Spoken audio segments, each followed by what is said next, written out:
Chapter 10. Woe to those who make unjust laws, to those who issue oppressive decrees to deprive the poor of their rights and withhold justice from the oppressed of my people, making widows their prey and robbing the fatherless. What will you do on the day of reckoning, when disaster comes from afar? To whom will you run for help? Where will you leave your riches? Nothing will remain but to cringe among the captives or fall among the slain. Yet for all this his anger is not turned away. His hand is still upraised. Woe to the Assyrian, the rod of my anger, in whose hand is the club of my wrath. I send him against a godless nation.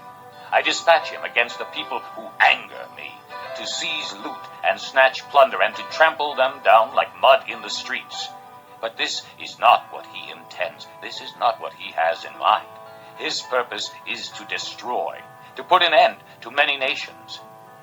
Are not my commanders all kings, he says? Has not Calno fared like Carchemish? Is not Hamath like Arpad and Samaria like Damascus? Has my hand seized the kingdoms of the idols, kingdoms whose images excel those of Jerusalem and Samaria? Shall I not deal with Jerusalem and her images, as I dealt with Samaria and her idols? When the Lord has finished all his work against Mount Zion and Jerusalem, he will say, I will punish the king of Assyria for the willful pride of his heart and the haughty look in his eyes. For he says, by the strength of my hand I have done this, and by my wisdom, because I have understanding. I removed the boundaries of nations. I plundered their treasures. Like a mighty one I subdued their kings. As one reaches into a nest, so my hand reached for the wealth of the nations. As men gather abandoned eggs, so I gathered all the countries. Not one flapped a wing or opened its mouth to chirp.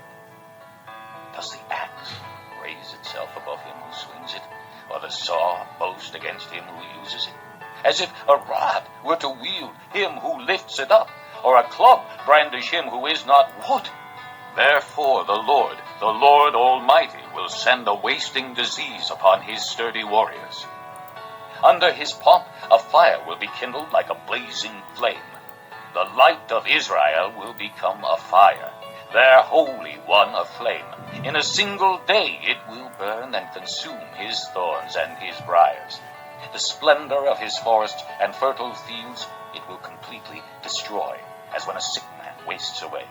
And the remaining trees of his forests will be so few that a child could write them down. In that day, the remnant of Israel, the survivors of the house of Jacob, will no longer rely on him who struck them down, but will truly rely on the Lord, the Holy One of Israel. A remnant will return. A remnant of Jacob will return to the mighty God. Though your people, O Israel, be like the sand by the sea, only a remnant will return. Destruction has been decreed, overwhelming and righteous. The Lord Almighty, will carry out the destruction decreed upon the whole land. Therefore, this is what the Lord Almighty says. O my people who live in Zion, do not be afraid of the Assyrians, who beat you with a rod and lift up a club against you as Egypt did. Very soon my anger against you will end, and my wrath will be directed to their destruction. The Lord Almighty will lash them with a whip, as when he struck down Midian at the rock of Oreb, and he will raise his staff over the waters as he did in Egypt. In that day their burden will be lifted from your shoulders, their yoke from your neck. The yoke will be broken because you have grown so fat. They enter Ai, they pass through Migron, they store supplies at Michmash. They go over the pass and say, we will camp overnight at Geba. Ramah trembles, Gibeah of Saul flees. Cry out, O daughter of Galim. Listen, O Laisha. Poor Anathoth. Madmanna is in flight. The people of Gibeon take cover. This day they will halt at Nob. They will shake their fist at the mount of the daughter of Zion, at the hill of Jerusalem. See, the Lord Almighty will lop off the boughs with great power. The lofty trees will be felled, the tall ones will be brought low. He will cut down the forest thickets with an axe. Lebanon will fall before the mighty one.